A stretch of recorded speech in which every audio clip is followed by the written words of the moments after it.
Hi friends, చాలా రోజుకు ఒక మంచి వంటతో వచ్చేసాను. మరి చూసేద్దామా?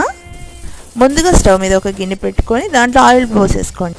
అందులో చెక్క, లవంగాలు, ఎలాచి వేసేసుకొని అందులోని కొంచెం ఒక ఉల్లిపాయ కట్ చేసి వేసేసుకోండి. ఉల్లిపాయ వేగాక అల్లం వెల్లుల్లి పేస్ట్, ఆ తర్వాత టమాటాలండి. వాటిని నేను ఒక 5-6 తీసుకున్నాను.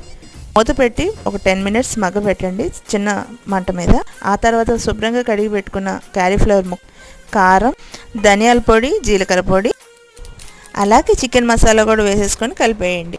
కాస్త నీళ్ళు వేయండి. తర్వాత మూత పెట్టి 10 నిమిషాలు మగ్గనివ్వండి. వంట చేసేప్పుడు స్టవ్ తుడుచుకోవడమే సరిపోతుందండి. ఆయిల్ తేలేదాకా చూసుకోండి. చూసారుగా ఇలా ఉండాలి కర్రీ. ఇది అన్నంలోకి, చపాతీలోకి చాలా బాగుంటుందండి. కొత్తిమీర వేసేసుకొని దింపేసేయండి, అంతే. అలాగే నా ఛానల్ని లైక్ చేయండి, షేర్ చేయండి, సబ్స్క్రైబ్ కూడా చేసుకోండి ఫ్రెండ్స్.